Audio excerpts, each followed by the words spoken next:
Welcome to the Green Gab Podcast, a place to gab with people rocking it in green. Green homes, green living, and green companies. Join Marla Esser-Close, the green home coach and author of Living Green Effortlessly, Simple Choices to a Better Home, and Tony Pratt, the Director of Builder Relations at The Sound Room. Here are your hosts, Marla and Tony.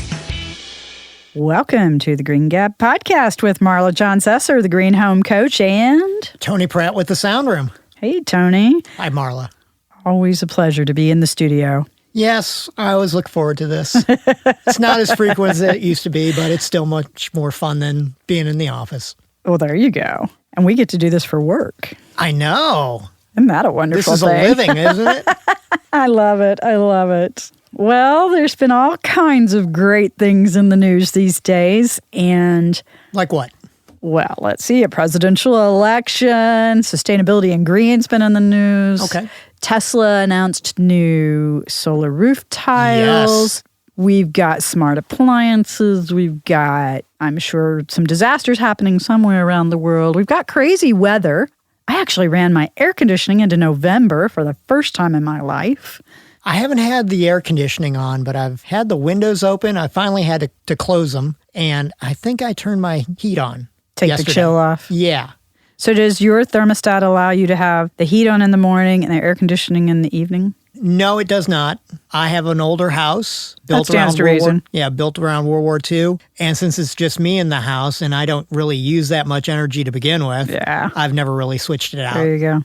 That's kind of a nice feature, though, because there's an awful lot of days in the spring and the fall when it's chilly in the morning and absolutely quite warm in the afternoon. And these are things that we at the Sound Room do all the time. Well, yeah, totally. That's what you guys are all about. Matter of fact, that's a great segue into what we can talk about today.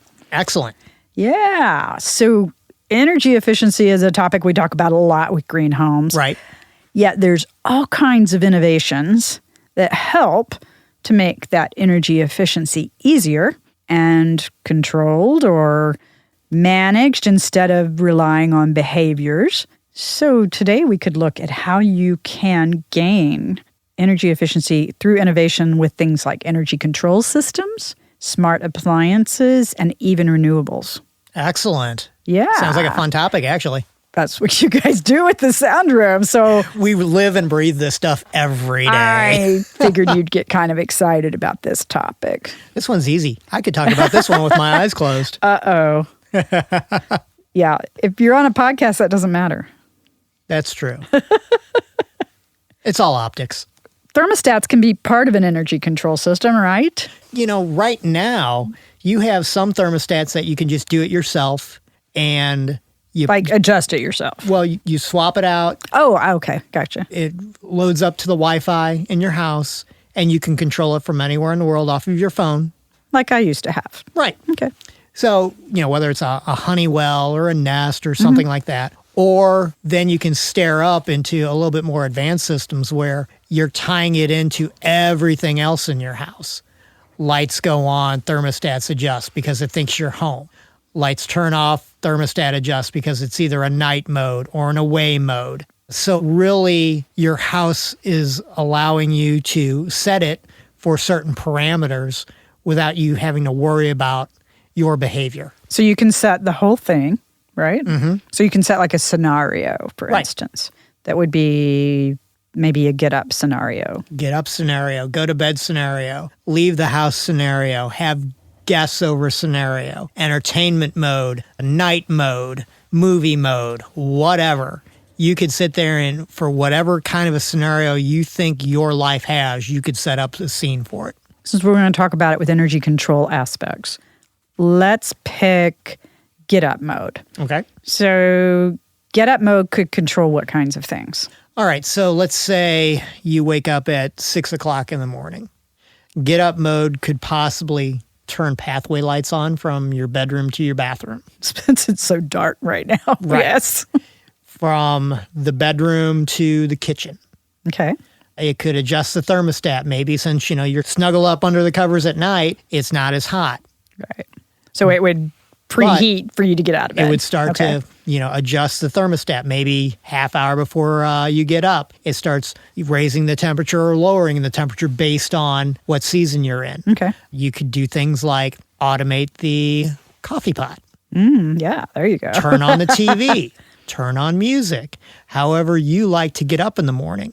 Gotcha. These can all be set up in one scene. So we could even put in automated blinds to control the daylight coming in and out according to would it be timed by when the sun comes up or sensor based on the light amount or You can do both. You can do both. Cool. The easiest thing to do is time.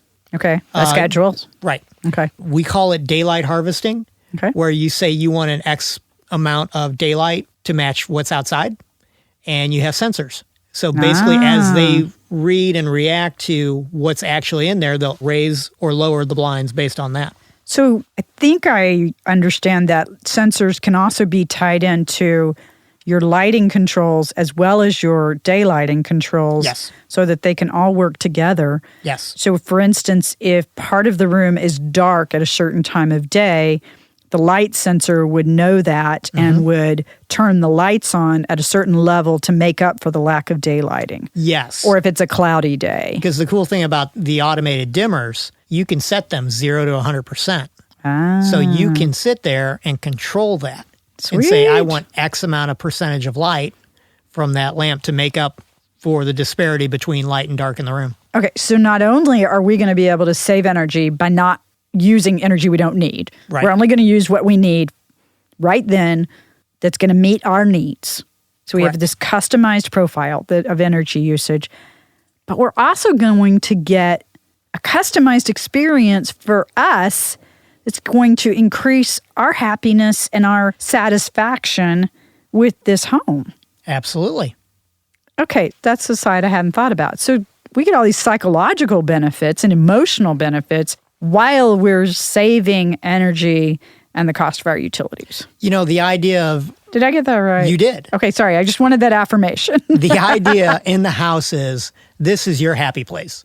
This is where... Totally. I'm so into that. Exactly. This is where you're spending your time. Yeah. So if we can create the best environment for each individual person, then that's an added benefit all to itself.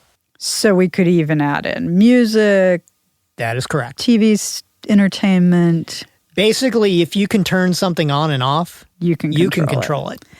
So by making it on demand or on a schedule, we don't have to have it in the background, wasting energy when we don't need it. It's only there when we need it. That is correct.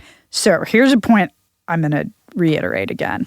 Energy efficiency is not and does not have to be about having less. It can be about having what you want when you want or need, but not having it when you don't need it. So you're not wasting. That is true right there. Everybody thinks, to be energy efficient, I have to cut back. Right. No, you just have to be smart about how it's used. So back to my pet peeve. Okay. Because I hate waste. Of course. This is a great way, especially if you're not great or your household's not great about turning things on and off only when they're needed. An energy control system can handle that for you. Yep. And my understanding is that they come from pretty simple DIY systems all the way up to very elaborate, very elegantly programmed systems and everything in between. Yes. So there's something for everyone. There's something for everybody. There's something for every budget. That's the cool thing about it. I had one homeowner years ago. He basically put an automated controlled light switch in every one of his kids' bedrooms and bathrooms. Because idea. of the simple reason Teenagers. his kids always forgot to turn off the lights. Yeah. And we wrote a simple program for it. It was just an if-then statement in the computer. And it was taken He care had of. an all-on, all-off. So he would go to work in the morning when everybody was out of the house, look at the house, hit one button, and all those rooms would shut off. Sweet. Hey, let's take a quick break. And when we come back, we're going to talk about other things that can go on the Internet of Things in your house to be controlled. Excellent. Cool. We'll be right back.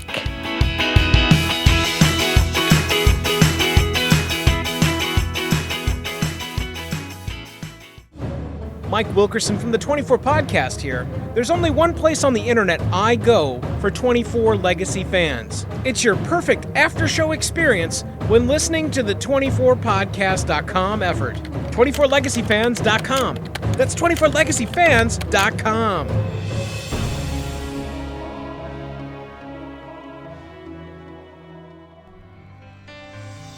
Wouldn't it be cool if your advertising could last forever?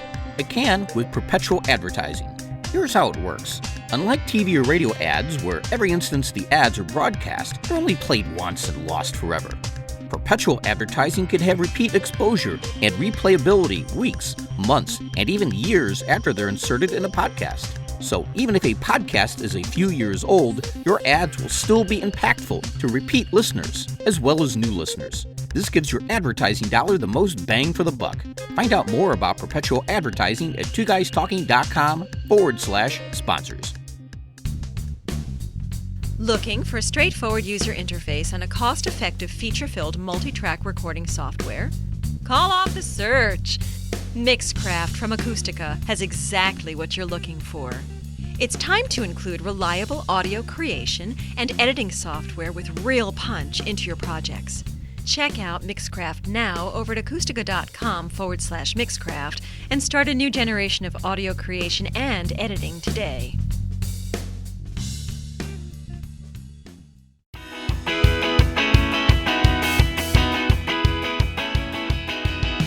Gabbing about energy control systems and other innovative ways to control and manage and have a wonderful environment in your home. Right, Tony? Absolutely. Well, I actually have had a lot of fun starting to play with some of these in my own home and thinking about which ones I'm going to do next. And there's so many cool options out there. You know, in today's technology in homes, it's just amazing what you can do. And the scary thing is, next year, there'll be even more. I know. Well, and I have got to guess that a lot of this is showing up not only at the trade shows around the building industry, but also around consumer electronics. Oh, absolutely. CEDIA, Consumer Electronics Show, I mean, you name it. They're all showing all these things. And so many of them are app-controlled now, aren't they? Everything's app-controlled. Yeah, the whole world's going to apps. Yeah, if you can't control it on an app, it's not even worth it. Yep, the world's going to apps. There you go. So energy control systems, the beautiful thing is that they're really part of a bigger system that can control all kinds of things in your home, not just energy, but one of the huge side effects, or really one of the big benefits, is that it helps to overcome what we may lack in our behavior and control it through automation and technology. Right. Where you might not be able to control the users of the house. Right. That's usually the issue, You can control how the users use the house. There you go. There you go. How's that sound? I like that. I just made that up. Well, and here's the deal, folks. It can start super simple. It can start with a programmable thermostat or a Wi-Fi-enabled thermostat. Absolutely. It can start with a motion detector on your light switches. You can just insert in your existing switch plates a motion detector sensor that'll turn the lights on and off. Or you could put a dimmer switch in. So you can start really small and then tie it into this overall energy control system to control the bigger scenario-based that we were talking about earlier. Absolutely. And, there's a place for everything. The motion control light sensors, we jokingly refer to them as dumb switches. Right. Because they're not part of the programmable system, so to speak, but they're great for certain applications. Okay. Bathrooms. Right. What a great place for them. You walk in, they pop on. You leave, everybody else forgets to turn off bathroom lights. Over time, boom, it turns off for you. Can we put ceiling fans on some kind of a motion controller as well? Ceiling fans, I'm not too sure about the motion control ones. I've yet to see those, but definitely on a smart switch. Okay. You can do that. Now, depending on how the ceiling fan is, the type of ceiling fan, you might have a simple one where it's just a on-off. Right. And then you control the speed by the pull chain. Right. But if it's a more sophisticated fan, they actually make switches that have different speeds on them for the fan. Okay. So you can control all that from the switch and also from your phone. Because I find an awful lot of folks don't turn their ceiling fans off. They'll turn the lights off, but they may not turn the ceiling fans off. And ceiling fans don't cool the room. They don't help the room if there's nobody in there. They only help people to feel cooler. Right. So you might as well turn it off. It is a waste. You might as well turn it off. However, considering that they use a fraction of the energy that an air conditioner does, I'd rather I had to choose the lesser of two Leave evils. the ceiling People fan leave the on. ceiling fan on, right? It's all trade-offs, right? Absolutely. So as long as you're building this network of things in the house that can be controlled and communicate, we hear this term, the Internet of Things The Internet now. of Things, that's correct. We're also starting to see smart appliances. That is a big proponent of the Internet of Things. So the theory behind the Internet of Things is it's kind of fascinating. So Kind of. Oh, yeah. I think a lot. So you have to think of your entire house as this living, breathing technological ecosystem where your refrigerator, your stove, you name it, even your car is tied to the Internet of Things. Just like the Jetsons. Where, yes, where things really come into play. And this is where a lot of people have issues with it because of data collected and privacy and everything else. So your refrigerator, you might have had it for 3 years. It is sending signals back to the manufacturer to say, hey, my compressor's getting ready to go out. Next thing you know, the manufacturer is calling the homeowner to say, we're getting a failure signal. Your compressor's about ready to go out. It's still under warranty. We can have a service person there on this day or that day or whatever. So right now, they're getting the information before it fails to make the easy fix. So hassle-free maintenance. Yes. But some people have an issue with privacy on that. They don't I can understand both sides of that equation. Right, Big Brother watching them. Right. Oh, I can too. When I had my certificate class on the Internet of Things from MIT, this was a test question we talked about. Last year, 2 car manufacturers had updates, Ford and Tesla. For Ford, you had to take your car into the dealer and have the hardware updated. For Tesla, you plugged your car in at night. And it did it like an iPhone or a smartphone. Downloaded everything right off the Wi-Fi. Wow. Never left the garage. Wow. That's where the Internet of Things is going. It's truly amazing what is possible now. Absolutely. Absolutely. So the smart appliances really, from an energy perspective, can communicate with the electric utility as to when energy rates are the lowest. Yes. And then be scheduled to run in those times so that the household is using the least amount of energy that it can. So, for instance, your dishwasher can communicate with your electric utility and run when your electric rates are the lowest rather than at the peak in the middle of the day. That is correct. Your refrigerator kind of needs to run all the time, so that's not such an option. However, we hear of refrigerators that'll let you know when you're out of things and alert you that, hey, you're running out of milk. You need to get milk. Washing machines would operate much like dishwashers, I believe, and dryers. Kick on it at the off-peak hours. So what other things can happen with the smart appliance? Oh, gosh. I mean, think about any appliance in your house. Typically, today, you could probably find it Wi-Fi enabled to where you're communicating with it on Wi-Fi, you're talking to it on Wi-Fi. Now, granted, a coffee pot is probably not sitting there sending a signal to a repair company that, hey, I'm about to go out, but it's allowing you to get everything ready automatically without going to it and trying to program it. You're just doing it all on your phone. Right. Always like that backup, though. Well, yes. Just in case. Right, so you could also tie in, like I had one client that had a video doorbell that was tied into their control systems. And there was a smart lock on the door, so they could control who could get in and out of their house. Smart appliances could extend to convenience and safety features in the house beyond just the energy convenience. Sure. Okay. It depends on the control system itself. Is it, a more advanced system? Is it more a simplistic system? Is it more of a cloud-based system? Is it more of a program system? When we get into the really, really higher-end systems at the sound room, one of our programmers once told me, if you could physically write it down in a sentence, you can make that system do it. Wow. That's kind of crazy. Yeah, it really is when you think about how advanced these systems can be. I understand that they're going to have a lot of this automation in the show home at the Builders Show in January 2017. That'll be really exciting to see some of this in action and see how it all works. Well, they even had some last year. That's what I thought. Yeah, they had some last year. It was a little bit more the simple DIY systems. So let's see if they get a little bit more advanced or not. But regardless, at the International Builder Show, they will show all the different vendors will be down there showing different automation. All the pieces. Right. That's one of the things I do when I go there is look for new product for next year. Right. So we can also tie in renewables into an energy control system. So that's going to be the next piece I want to talk about a little more. But let's take a quick break, and we'll be right back. Sounds great. See you on the other side.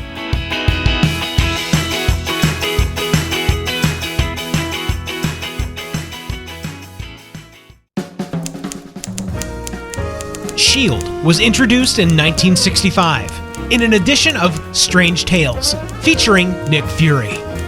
It was billed inside comic books as the greatest action thriller of all time.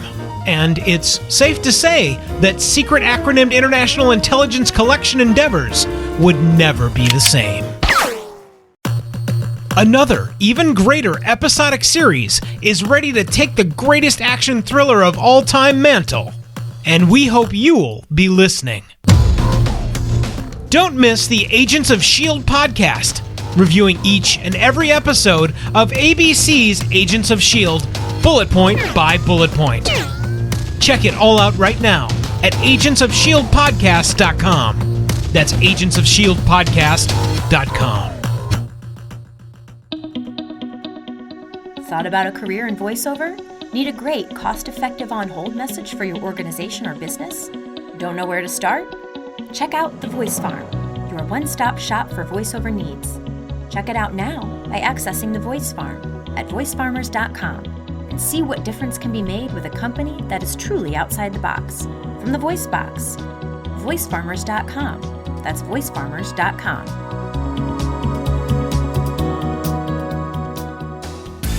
Everyone's wanted to start a blog, but who wants to start one all on your own?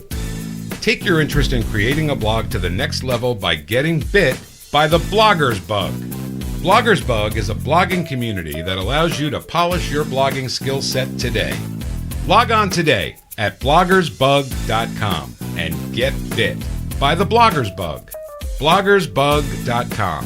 That's bloggersbug.com.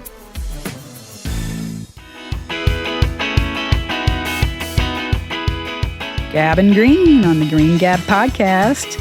Tony and Marla keeping it going today with all kinds of innovative ideas for energy efficiency. I just love thinking about it. It's crazy. As a nerd myself, I just get such a kick out of all this. You're not a nerd. I am too. I'm an engineer by training, so I got that nerdy side to me. Well, the cool thing about this field is technology is constantly changing. Oh, boy, is it. And I know. Try working in the industry. The minute you think you have it mastered, updates show up, changes show up, the latest and greatest show up, and somebody always wants it.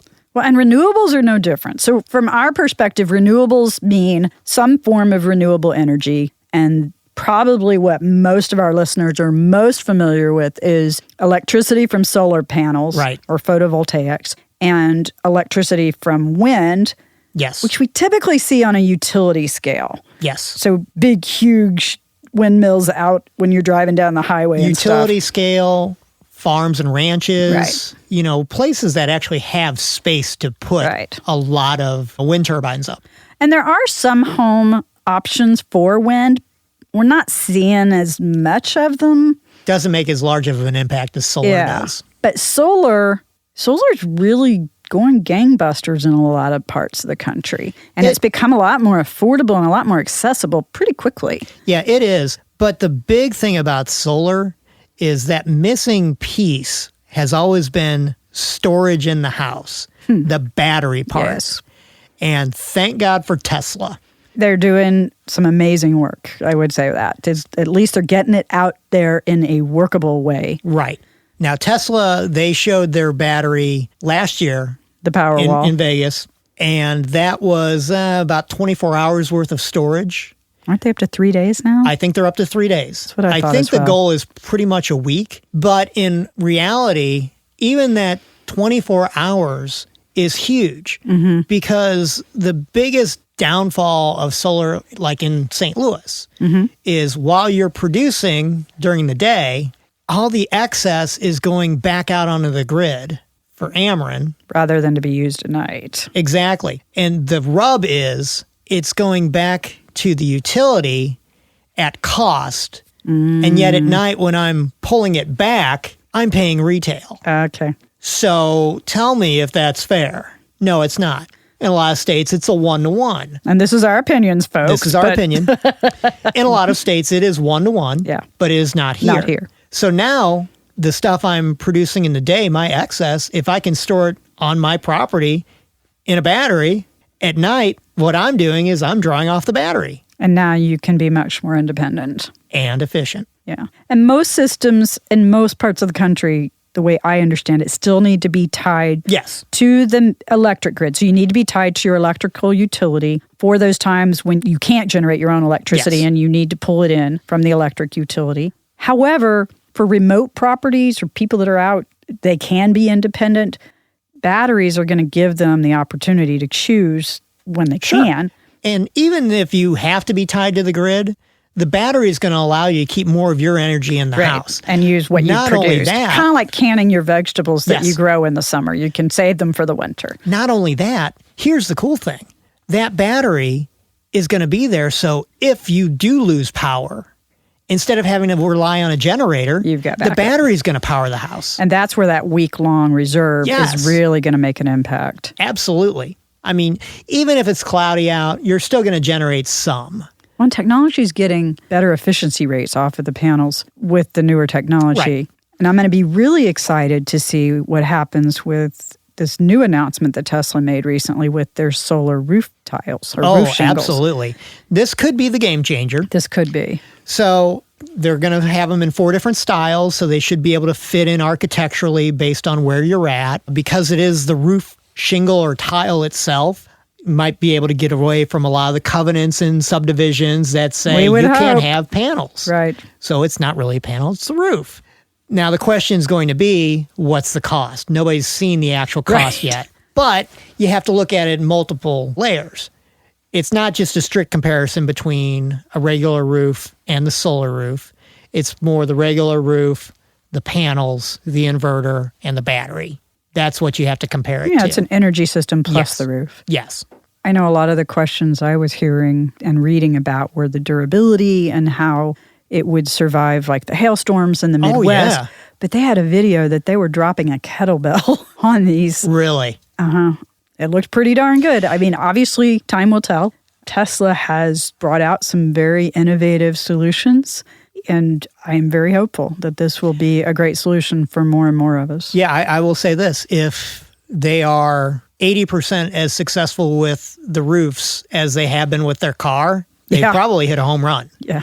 I mean, if they can make the car work pretty well, I'm guessing they can make a roof work. From what I am hearing about is, you talk about durability, it sounds like it's going to last twice as long as a typical roof. That's my understanding too. Right. Sure, you'll still have to replace the inverter, but you're going to have to do that anyway with solar panels. Right. So that's a wash to me. And no matter what, they're packaging the tiles with the battery. Oh, so nice. You need both. Right. To really, you buy one, I didn't you realize get they the were other. packaging them. That's good to hear. Yeah, that was what I had heard. They're really made to work in conjunction with each other. So a renewable system can also be tied in with your energy control system. Yes, it can. So you can manage where energy is coming from, where it's going to. And I'm assuming you can set priorities on different systems and appliances in your home so that the power from your solar system would go first to those priority 1 items. You can, and not only that, you can sit there in the really advanced systems. 1, see exactly what you're producing from your renewables. Okay. 2, see exactly what you're using. Okay. From each individual piece. And that's the first key, is knowing. I know exactly what the hot water is producing. I know what, or using. I know what the refrigerator is using. I know what the washer dryer is using. And because you can see all of that, you can even make it to where I can turn off certain outlets. Right. So the phantom, that's your priorities, right? The phantom load goes away. Right. There is no phantom load. I can turn off the main outlet that's controlling the TV so I don't have the phantom draw for 8 hours at a time if I'm not there. Without turning off your cable controller, Correct. so you're still getting your recordings and Correct. things of that nature. Correct. Gotcha. So you can really get advanced and drill down to the smallest little details with these control systems. It just depends on how advanced you're willing to go and where the budget lies. In the full disclosure, there's other kinds of renewable systems that are out there that can be used for heating and hot water heating. Oh, yeah. And we will probably have entire podcasts dedicated to some of those other technologies. Geothermal, solar hot water. Right. Oh, my gosh. We can talk about this stuff for hours. I don't want our audience to think that we're just glossing over that, but we're glossing over it for now. Right. And we'll get it on a later podcast. You can only get so much in half an hour. I know. And with the topic being energy efficiency, innovation, a lot of that centers around electricity. So pretty much the central theme to most of what we've talked about today is electricity and helping you to manage your electricity usage and not waste electricity. And if you're pulling your own electricity in from solar panels, you definitely don't want to waste it. You want to maximize your investment. Yeah, you really want to be able to store your overages for when you're not producing. Yes. And that's great in an emergency, a power outage, or just for day-to-day use as well. Oh, absolutely. There's all kinds of innovations out there. It's an exciting time. And ironically, there's been a lot of conversations around where energy efficiency and sustainability and green's going to go with the change in our government. And there's so much happening already, and so many companies are understanding how good this is for the bottom line. Mm-hmm. I really feel we're on a great trajectory and that we've got so much that we can do. Oh, I really don't think it's going to change as much. I agree Here's with that. why. In commercial, if you're building a big building or you have a large building, it's almost a no-brainer. Oh, yeah. It's just on the bottom line. You know, the sound room, we purchased our new building, and it's in Chesterfield Valley. If you're in St. Louis, please come by and check it out.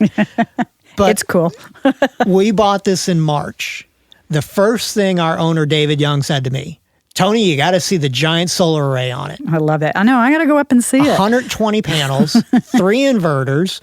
I mean, it's massive. I watch it any given minute. We're generating 15,000 to 21,000 watts. You know, for an electronics retailer, this is huge. We sell electronic appliances and equipment and everything else. We use a lot of electricity. But I love the fact that you're being able to do that responsibly. And thank absolutely. you. Thank you to the sound room for making that commitment. So we really appreciate it. We were lucky.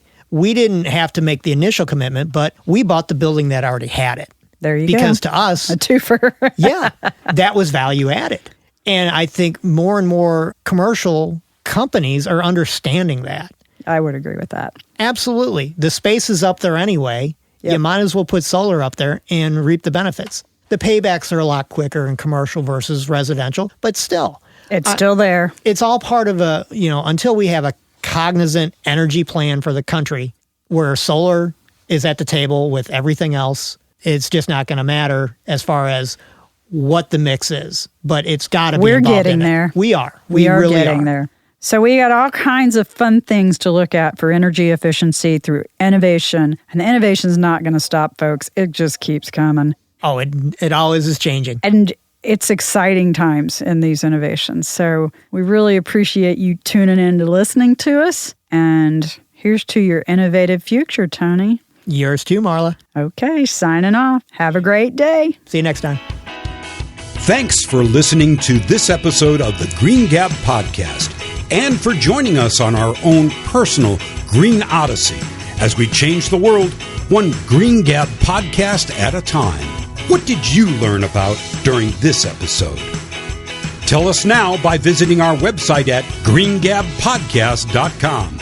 And remember to connect with us via iTunes, Facebook, and Twitter. The links to do all of this are at our website, greengabpodcast.com. Thanks for listening, but more importantly, thanks for rocking it in green.